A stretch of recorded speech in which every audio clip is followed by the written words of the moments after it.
할렐루야, 사랑하는 반석의 성도 여러분, 12월 12일 토요일 아침 아까베 시간이 돌아왔습니다. 오늘은 역대하 31장 2절에서 마지막 21절까지 말씀으로 함께 은혜를 나누고자 합니다. 히스기야는 오늘 그 31장에 나와 있는 것처럼 개혁에 박차를 가하고 있죠. 1절 하반절에 보면 이스라엘 모든 자손이 각각 자기들의 본성 기업으로 돌아갔더라. 이제 유월절 제사를 마치고 자기들의 성으로 다 돌아갔죠. 북이스라엘에서 왔던 사람들도, 그리고 남유다에 있는 사람들 다 흩어졌죠. 자, 이들이 만약에 삶에 그냥 흩어져서 살았다면 이 개혁이 저 밑바닥까지 가기가 굉장히 어려웠을 것입니다. 우리가 오늘날도 마찬가지로 한번 은혜를 받거나 한번 큰 체험을 하고 나서 얼마든지 또 타락하는 사람들 많아요. 그게 중요한 게 아니고, 은혜를 받고 또 하나님 앞에 큰 체험을 한 사람도 이제 삶의 현장 가운데 주님과 동행하는 일, 그리고 계속해서 하나님께 예배자로 서는 일이 너무나 중요한 것이죠. 왜냐하면 우리의 영적인 근육, 또 영적인 세계도 성경에 보면 경건에 이르기를 연습하라.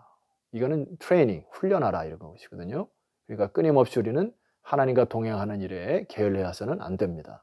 히스기야가 이것을 너무나 잘 알았던 것이죠. 그래서 그의 개혁을 지속하고 힘을 받기 위하여 이제 히스기야는 또 다른 개혁을 하고 있습니다. 2절 말씀 보실까요? 히스기야가 제사장들과 레위 사람들의 반열을 정하고 그들의 반열에 따라 각각 그들의 직임을 행하게 하되 곧 제사장들과 레위 사람들에게 번제와 화목제를 드리며 여호와의 휘장문에서 섬기며 감사하며 찬송하게 하였다. 다윗 때부터 시작된 제사장의 반열을 다시 정하고 그들의 반열에 따라서 그들의 직임을 행하게 하였다. 여러분, 이것이 왜 중요합니까? 그동안에는 사실 이것이 많이 멈춰 있었어요. 유명무실했단 말이죠. 그런데 오늘 이 히스기야는 그들에게 다시 성전 제사의 일과 또 찬양단을 세우고 문지기를 세우고, 그래서 이 제사를 드리는 데 있어서 계속 지속될 수 있도록 반열을 정비한 것이죠. 여러분, 이게 왜 그렇게 중요합니까? 30장 27절 말씀을 보시면 좋겠어요. 그때에 제사장들과 레위 사람들이 일어나서 백성을 위하여 축복하였으니 그 소리가 하늘에 들리고 그 기도가 여호와의 거룩한 처소 하늘에 이르렀더라. 자, 하나님께서 세우신 이 질서가 있습니다. 영적인 질서가 회복되기 시작하자 그들의 중보기도와 또 그들의 찬송 소리가 하늘에 닿아서 하늘의 거룩한 처소에 이르러 하나님께서 응답하시는 이 순서가 회복되었다. 따라서 이러한 일들이 하나님이 정하신 법칙, 영적인 법칙에 따라 이 제사는 단회적으로 끝나는 것이 아니라 하나님 앞에 온전히 그를 경외하는 이것이 계속 지속되어야 하기 때문에, 또 그렇게 되어야 이 나라와 민족이 제사장 나라로서의 역할을 수행하게 된다는 이유인 것입니다. 마치 이 일은 전체 나라가 다시 살아나는 듯한 느낌을 받아요. 우리의 몸에 있어서 심장이 가장 중요한데요. 심장이 이렇게 천천히 뛴다거나 너무 빨리 뛰거나 하면 굉장히 좀 어렵죠. 이게 심장이 펌프질이 원활하게 잘 되어서 정상적으로 회복될 때 우리의 몸의 컨디션이 회복되는 것처럼 오늘 이 히스기야가 마지막까지 힘쓰는 이 개혁은 마치 심장을 구동시키는 그런 역할과도 같다고 생각합니다. 자, 이 일을 위해서 얼마나 중요했으면 왕부터 솔선수범을 합니다. 3절 말씀 보세요.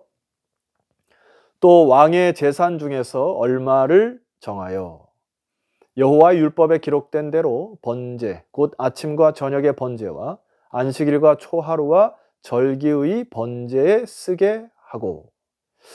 여러분, 구약에 보면 하나님이 그 제사장들과 레위인들을 위하여 생활의 몫을 하나님께서 미리 정해 놓으셨죠.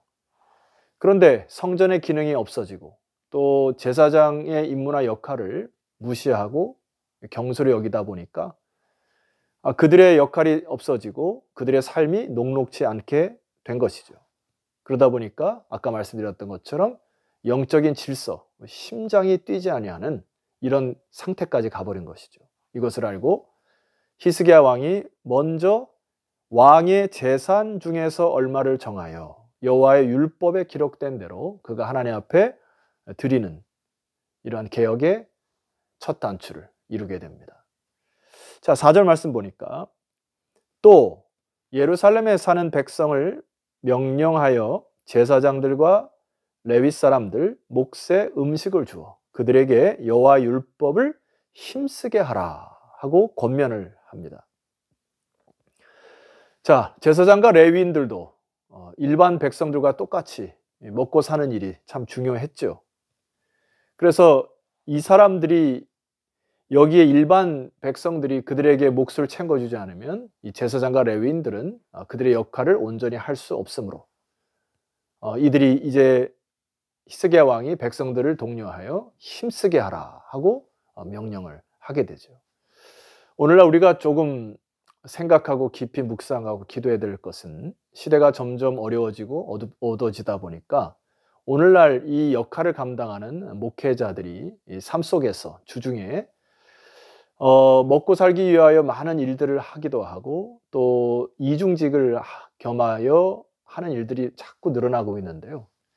저는 이제 이게 경고 중에 하나라고 봅니다. 여러분들 이를 위해서 꼭 중보 기도하셨으면 좋겠습니다. 자, 5절 말씀 보니까 왕의 명령이 내리자 곧 이스라엘 자손이 곡식과 포도주와 기름과 꿀과 밭의 모든 소산의 첫 열매들을 풍성히 드렸고 또 모든 것의 11조를 많이 가져왔으며 본인이 먼저 솔선수범을 하고 난 이후에 백성들에게 독려하여 이제 히스기야 왕은 그들에게 순종을 이끌어내는 일까지 개혁을 이끌어냅니다. 결과적으로 이 일은 나라를 살리는 일뿐만 아니라 백성들을 살리는 일이 되었습니다. 자, 그 일이 8절 이하에 기록되어 있습니다. 히스기야와 방백들이 와서 쌓인 더미들을 보고 여호와를 송축하고 그의 백성 이스라엘을 위하여 축복하니라. 9절 히스기야가 그 더미들에 대하여 제사장들과 레위 사람들에게 물으니 10절 사독의 족속 대제사장 아사랴가 그에게 대답하여 이르되 백성이 예물을 여호와의 전에 드리기 시작함으로부터 우리가 만족하게 먹었으나 남은 것이 많으니 이 아사랴 대제사장 아사랴 해석 보세요. 이는 여호와께서 그의 백성에게 복을 주셨음이니라. 그 남은 것이 이렇게 많이 쌓였나이다. 여러분 한번 생각해 볼 이유가 있습니다. 이들이 히스기야 왕의 독려와 명령으로 11조 헌물을 가져왔을 때 그것이 풍족하게 하여 남은 것이 많았다. 이렇게 기록하고 있습니다. 자, 그러면 10의 구조는 누가 채워주셨습니까? 하나님께서 그것을 채워주셨기 때문에 그것이 넘치도록 10의 1조를 드려도 넘치도록 남을 만큼 풍족하게 사는 인생이 되었다. 이게 어떻게 해석하느냐에 따라 감사의 조건이 달라질 수 있다고 저는 생각합니다. 성도 여러분, 이 사이클을 좀 생각하셨으면 좋겠어요. 그동안에는 많은 백성들이 자기의 생각과 계획 혹은 자기의 열심으로 막 동분서주 열심히 달리면서 우상을 섬기면서 살다가 어느 날 보니까 다 날아가는 그런 것들을 많이 경험한 것이에요. 그러나 이 대제사장 아사랴와 히스기야가 권면하는 것은 무엇입니까? 너희들이 하나님 앞에 이 영적인 질서를 회복하고 하나님 앞에 온전히 드리는 삶을 살면 나머지는 하나님께서 역사하셔서 이렇게 여호와께서 그 백성에게 축복을 주시는 그 은혜와 또 하나님께서 허락하신 그 역사를 경험하며 사는 것이 우리 하나님의 백성들이다. 이렇게 권면하는 것입니다. 여러분 이 사이클을 꼭 잊지 않았으면 좋겠습니다.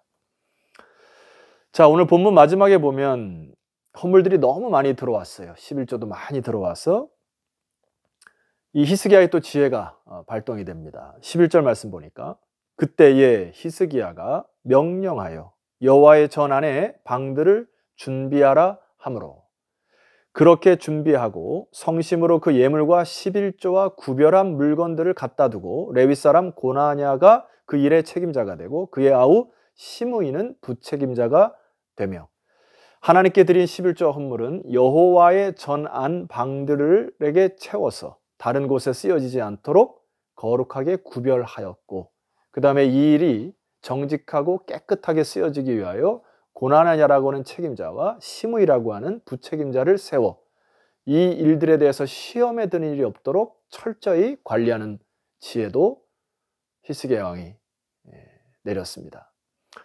성도 여러분, 오늘 우리가 이 교회 재정을 맡은 자들을 위하여 꼭 중보하셨으면 좋겠고요. 하나님의 지혜로 이 재정이 잘 쓰여져서 시험에 드는 일이 없도록 우리가 서로 함께 기도하는 일이 회복되었으면 좋겠습니다. 자, 오늘 마지막으로 히스기야 종교개혁의 최후 평가, 이 에스라 저자의 최후 평가가 20절과 20절에 있습니다. 히스기야가 온 유다에 이같이 행하되 그의 하나님 여호와 보시기에 선과 정의와 진실함으로 행하였으니 오직 하나님만 섬기며 그의 중심으로 선과 정의와 진실함으로 행하였는데 그 범위가 어디까지 확장됩니까? 21절입니다. 그가 행하는 모든 일 곧 하나님의 전 수종드는 일에나 율법에나 계명에나 그의 하나님을 찾고 한 마음으로 행하여 형통하였더라. 단순히 하나님께 드리는 예배뿐만이 아니라 그가 행하는 모든 일, 삶의 모든 영역에서 두 가지를 했다는 거예요. 하나님을 찾고 한 마음으로 행하여 결과적으로 형통하였다. 여러분, 히스기야를 통해서 참 마음이 따뜻해지기도 하고 또 도전받기도 하고 또 이렇게 살려고 하는 결단이 서기도 합니다. 오늘 이 마지막에 주는 메시지, 그가 행하는 모든 일. 자, 잠언서 3장 6절. 너는 범사에 그를 인정하라. 그리하면 내 길을 지도하시리라. 삶의 모든 영역, 범사에 하나님을 인정하셔서 영적 질서가 회복되어 온전한 하나님께서 채우시는 그런 은혜와 또 하나님께서 채우시는 그런 역사를 맛보는 저와 여러분 되시기를 주의 이름으로 축원합니다. 기도하겠습니다. 하나님 아버지 감사합니다. 히스기야 왕을 통하여 저희들에게 도전하고 말씀하시니 감사합니다. 우리의 삶의 온전한 개혁을 이루기 위하여 삶의 모든 일에서 여호와를 찾는 주님의 백성들이 다 되게 하옵소서. 내일은 또 거룩한 주일이 됩니다. 비록 지금은 또 비대면으로 예배를 드릴 수밖에 없는 상황이지만 오늘 히스기야가 그의 중심으로 하나님 앞에 먼저 예배와 이 제사를 회복함으로 기초를 쌓았던 것처럼 우리 사랑하는 성도들이 다시금 영적 질서를 회복할 수 있는 놀라운 기회들로 삼아 주옵소서. 예수 그리스도 이름으로 기도드렸사옵나이다. 아멘. 자, 성도 여러분, 내일은 우리가 비대면으로 드릴 수밖에 없으나 여러분 몸과 마음을 정결케 하시고 또 준비하는 마음으로 예배에 임하시는 거룩한 주일 되시기를 주의 이름으로 축원합니다. 내일 뵙겠습니다.